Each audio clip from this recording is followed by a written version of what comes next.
Hey, and welcome back. I hope you had a great Thanksgiving.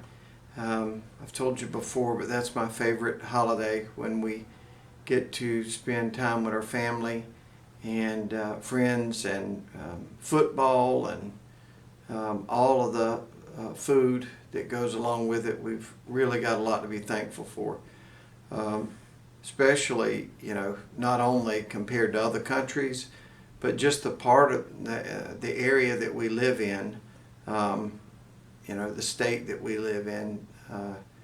We've really, I'm biased, but we've really got the best here in Horry and Georgetown. I've been asked before if I couldn't live in Horry and Conway, where would I live? And the answer is Georgetown. And probably after that, Charleston. I don't want to be too far away. But this week we've got trials. I told you about it a while ago that every term of court we start off with a murder or a kidnapping or a rape. But this week we dedicated to drugs. And the reason we do that, and the reason we have to do that from time to time, is when you're starting off, we got to move 10,000 cases through Horry and 2,000 through Georgetown. And anytime that you get too predictable, starting off with murders or rapes or kidnappings, there's a segment that says, hey, they're never going to get to me. I'm not going to plea. I want a trial.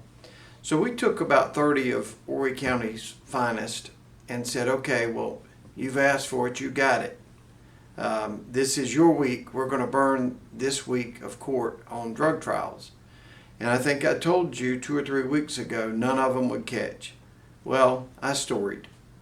One pro se guy, in other words, one guy representing himself, come in and said, I want to go to trial. So that case caught yesterday, Monday, and should finish up today. It took about... picking the jury took all morning, so they started and should be through first thing this morning, which will be good. We'll see one way or the other. But everybody else pled, and what's another important thing that is sort of a pillar here for our area, one way that we manage all of these many cases, is by saying that if you want to talk about any sort of plea offers, we talk about that in month 1, month 2, month 3. Once you say pound sand, we want a trial, we are not talking about plea offers. And that dovetails into the most common question on here is, why do you extend plea offers? You can move literally 200, 250 warrants a week in plea court. You can move 2 or 3 or 4 a week in trial court. 10,000 divided by 2 and 3 and 4 takes a lot more time. It is literally, virtually, every way impossible to try every case. There is no way, if you doubled, tripled 100 times the court, 100 times, you still couldn't do it. Because 10,000 doesn't go into 52 with a small enough number. So that can't be done. And we have got to take pleas, because that takes 8 or 10 minutes per warrant moved, whereas trials takes a week. Now, if you go to trial, we have got to ask for you to get a higher amount of time. That's the sausage making part of this. If you burn a trial spot, you have got to serve a lot of time, or you got to walk.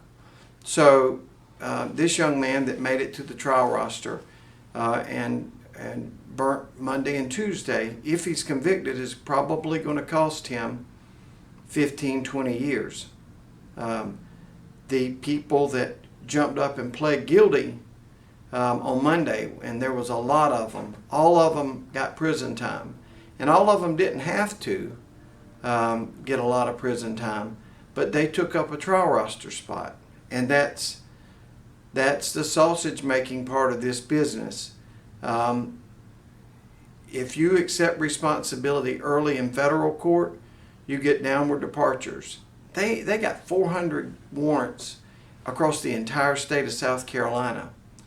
Again, in Horry, every attorney we've got that's got a regular caseload will have 450 to 1,000 warrants. So every prosecutor has got more than the entire state in the federal system. And in the federal system, they also have downward departures for acceptance of responsibility, because they can't even try the 400. They can't even try the 400. And they've got courts in Greenville, Florence, Charleston, and Richland. So they've got 4 courtrooms, and we've only got Horry and Georgetown. Not making excuses, I'm just telling you the facts. That is the facts. So a lot of people are going to be going to prison for Christmas, and are going to be there for several Christmases to come, because they just couldn't wrap their head around a smaller amount of time earlier on. And we're going to do this again in March or April. About 40% of our cases are drug cases. And you know, they're really quick trials. It's just who wants to come up and tote the banner for everybody else. You take your chances and see where it goes. So we are in day 2 of that. Everything is going fine. Of course, you can never predict what a jury would do, so I would never come back and tell you, you know, we're going to win or we're going to lose. But we usually do win, and that isn't because we're the smartest or the best or the brightest. It's because we're telling the truth. Every time we're telling the truth. The only time that we should lose, honestly, is when a defense attorney has tricked a jury, because we shouldn't be trying people that didn't do it. And we've got a real high burden of proof, so that could account for some of it. But that's what's going on this week, and we'll report back to you next week, the good, the bad, all of it. And there'll be quite a few people that, like I said, will have gone to prison just in the pleas, and we'll tell you how these trials went also. Have a great week.